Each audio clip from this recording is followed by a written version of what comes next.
to leave the dock, the end of an era at Hope Island Marina. Yeah, I've been here since the 1st of July. Never planned to be in a marina on a dock for this long. I was late working last night, I'm up early working this morning. Sorry, the screen's just a bit dirty. So I'll show you what I've done recently.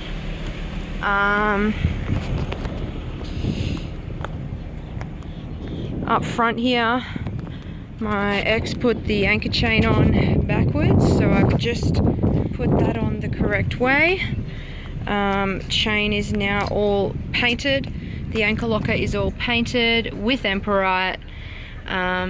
Chain going in here. I've got 20, 40, 60, 80 meters of chain, all flaked out accordingly. Here, there was nothing mounted on the wall here today. This morning I got up at the crack of dawn and plumbed in all of this. So at the moment we are running simply from this Skintex Raycore. If there's a problem, if anything has developed and grown in my diesel tank here and this one blocks up, I can shut that one down and run off this water separating filter instead. I also have a third ball valve here that I'm going to plumb in a polishing pump that then goes into the return line for the diesel tank, so that whilst I'm sitting on anchor or not using the engines for whatever reason, the fuel can be circulating, which is going to stop any further growth happening, bacterial growth or whatnot in the engines, or in the diesel. So yeah, plumbed all this in. The reason why I was having difficulty with air in the fuel is because there was a mix match of 3/8 and 5/16. People putting the wrong hoses on the wrong barbs. There was constantly air in the lines. So I installed this facet pump here, which is an electronic pump to my little motorbike battery, and it refilled my Raycores back up with fuel, and it pushed it all the way through to the engine. So when I cracked the nut on the engines for the fuel filters, they just pissed out fuel. So they were so well primed, weren't they, Tilly? They were so well primed, those engines. So my engines ran. My dad Rhett's here. He just got down in both engines and tinkered with the throttle again for me, because I was told that having the throttles at 10 or more is bad. It's too hard to change between the gears. Someone watched my video and told me that. So now I'll show you where I'm idling. Now, oh well, just knock it back to neutral. Now this one's idling at 6.5, and this one's idling at like 7.5 to 8, which is bang on. Now I'm not going to have trouble changing through the gears. What else? Oh, the wind gen is on and pointing to the wind. Have to install the brake. I got up on Nathan's shoulders to put that up there yesterday afternoon. I have to install the brake, and then we can put the blades on without cutting off our hands because they're carbon fiber blades. Engines are all running. Everything's all good. This is the dinghy. My dad tidied up this dinghy for me. Got my new engine on there. It's a 4-stroke so that my crew don't have to worry about any oils. Something reliable. Got a Honda. So yeah, this is lovely blue and grey, matches the colour scheme of my boat. What else have I done recently? Oh yeah,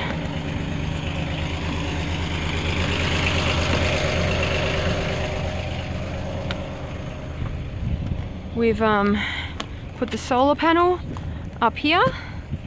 That's one of the sun powers. I've got a new topping lift, obviously, up there to the top. Brand new cable through the mast. I got the Windex up there telling me which way the wind's blowing, and also this guy pointing to the wind, because the wind obviously is going to be different at this level as it is up there at that level. I changed the Raymarine instrument up the top there, the wind instrument, put brand new cable all the way through the mast. Now I've got a Hella tri and anchor light that uses fuck all power, which is lovely.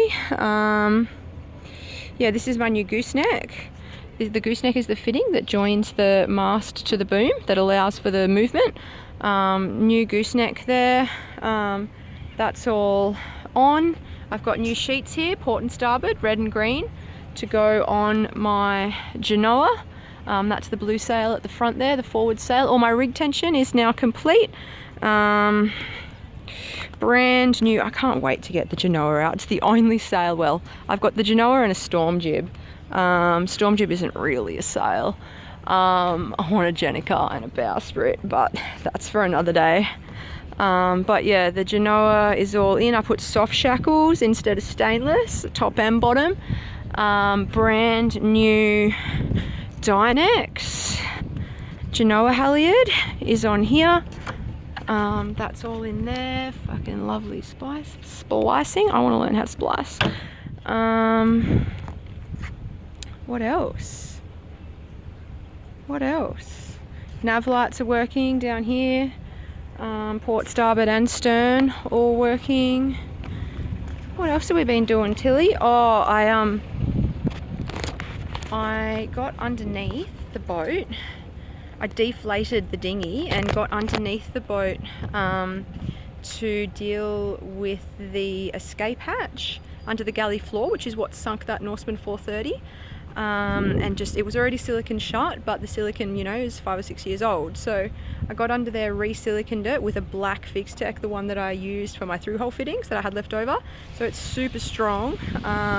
And also on these port light windows here that are inside the hulls in each of the forward points. There's one on this side, one on that side. I've glued them fully shut. They already were, but again, the silicon was really old. So they're fully shut, so we can go to sea safely without worrying about water coming in. The inside of here, I can't be bothered opening the hatch, but the inside of there, I used a silver silicon product. It's an aluminium color, which I've never used before, but highly recommend aluminium colored Fixtech silicon. I'm gonna get more of it to fix all of here, like get rid of these that are all corroded. Need to get a die grinder or something and gouge that out, and then make a really nice mold with the aluminium coloured Fixtech to tidy up all of these. Anyway, that's just minor shit. Oh, funny story. I was underneath, so I deflated the dinghy. I was underneath putting the Fixtech around the escape hatch in the galley floor. I got Nicole, my housemate, to open from the inside and, you know, clean the teak, clean the panel so you can see through, so that Matilda could see me. Anyway, that was a fun time, but I asked her to clean the glass. So she turns on the tap. She didn't know I'd poured smoked oyster oil down the sink. Didn't flush it with water afterward. So she's turned on the tap to wash the to wash the glass of the hatch inside in the galley, and it's just spat smoked oyster oil like all over my belly. I was yelling at her, stop, stop, stop. But yeah, that was a bit of a funny. And then had to go back with the stand-up paddleboard that I no longer have, unfortunately. It'd be nice to get my padlock back one day, but that was stolen. A long story. Anyway, so yeah, at the moment I've got rails. Nicole's going to bring her kayak. We'll put that there, and maybe I'll just buy some more stand-up paddle boards. Who knows? We'll figure it out. But yeah, I'm pretty excited to move this thing now. Nathan's going to be with me at the helm, and probably Katarina. My dad's here too, and his partner Beck. Getting rid of those solar panels. They're really old, and the amount of input they're giving isn't keeping up with my usage, and I don't have much usage. I'm just running the fridge and some lights, honestly. So those are basically old tech. I'm going to get rid of them. I've put some new tabs in for the new one so that I can put a parrot between my new solar panels and the dinghy in a nice parrot cage. Malachi's still in a kennel, unfortunately. When I move to the next dock, I can collect him, maybe even this afternoon, depending on how long it takes Smitty to get back here so we can relocate. But yeah, hopefully with the wind, this solar panel, once I wire it in, and those solar panels, I should have enough without needing to need the dock power anymore. I'm going to redo the running backstays soon because they're ugly and they're pissing me off. And yeah, just going to gurney the boat and do a big food shop and fill up on water, and I've obviously got all my diesel there. They're all full and 400 litres full in the tank, but yeah, I'll fill up some water jerrys, even because I haven't got the Rainman water make. I haven't looked at it yet, it just arrived. I've got it, but I need to wire and plumb it in. So at the moment we're just going to use the water jerry cans. Need to get some petrol jerry cans just in case I need to run. Oh, I should probably just run that Honda Jenny I've got anyway, just so that if I want to use it later, it doesn't fail on me because it's been sitting dormant for a while. So yeah, I'll run the Honda Jenny soon, just in case we need it. Oh, come in here, I'll show you inside. I have wired up everything in the battery area. I still need to put the hot water, and I still need to install my AC switch panel, but everything else in here, I've got a circuit breaker for solar, wind gen and water maker. I put a brand new mains battery switch. Nathan helped me with all the DC wiring, so now actually I'll show you this cabin. This is where this cabin is currently available if you would like to move into my boat. Yeah, so this cabin here, just in the cupboard, is where Nathan did a great job allowing me to turn on my cranking battery, and then here turn the cranking battery in and out of the house circuit. So if I'm on anchor, because nothing at the moment is charging, nothing's giving power to the cranking batteries for the engines other than the alternators themselves. So if I sit on anchor for a while and I don't run the engines, and I obviously don't run the alternators, then nothing's giving power. I am going to run cabling soon for a 5 amp charger to give power to these two cranking batteries, but I believe that only works when I've got generator power or shore power connected, which I can do if I'm running the Jenny from time to time anyway, you know, just to keep the Jenny undormant.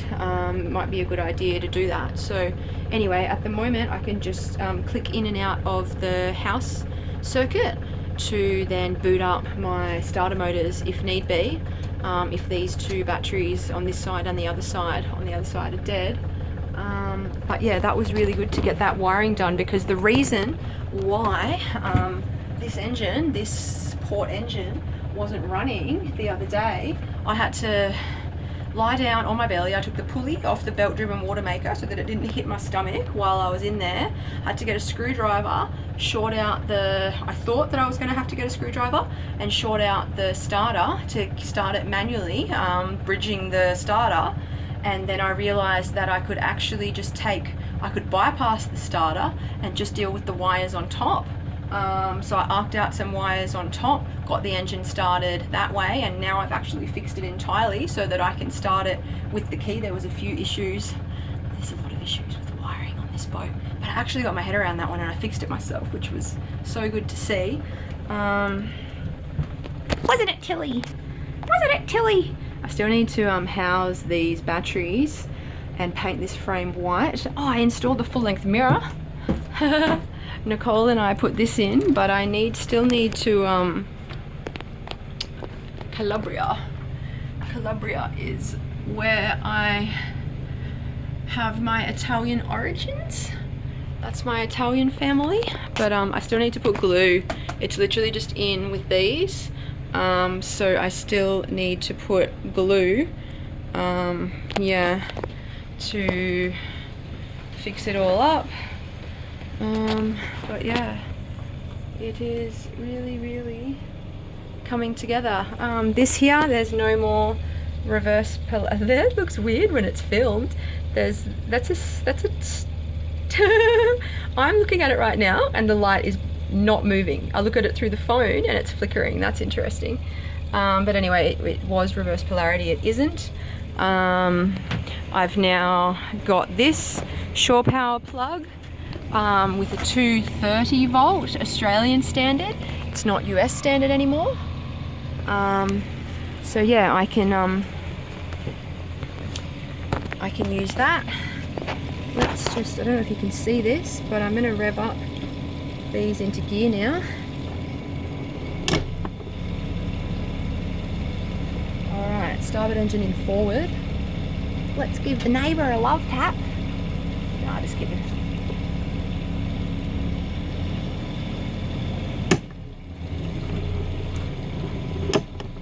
I just want to wash any shit off my props that might be there because they've been sitting here for a while. Okay, reverse. Nice bit of prop wash there.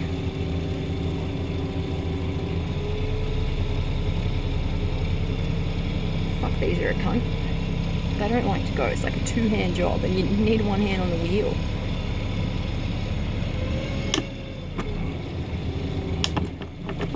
I'm going to play with that more when I'm not tied to a dock, I think. At least I know it works, even if it's stiff as.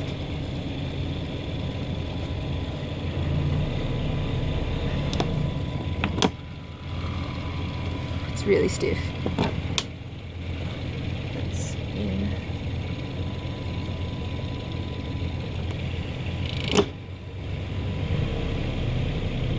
That's dodgy as fuck. It doesn't even... I want new engine controls. I want new engine controls, please. I'm just going to buy them. Literally just going to buy new cable, new engine controls, and get it done, hey. Nathan's tongue that we use, which is like the wire feeding thing, was simple. It was such a simple process to get the... I was concerned that it was going to be difficult through here where the cabling needs to run. I was concerned it was going to be a hard job, but it actually was really easy.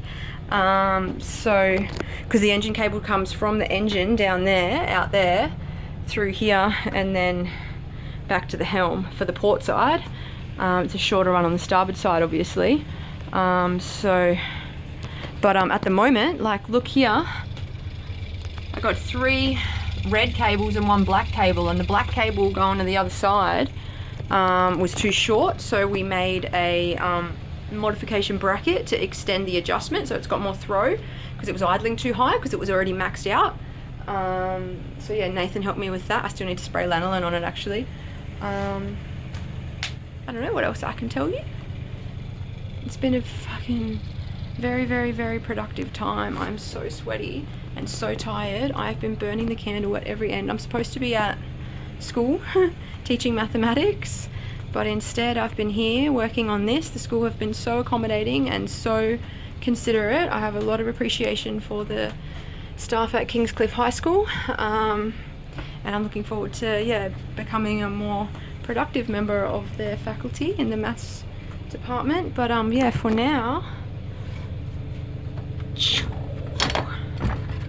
the world's your oyster, lovely. Where are we going?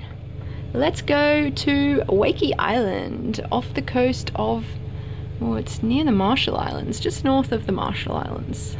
Maybe we'll sail to Japan, actually. We'll see.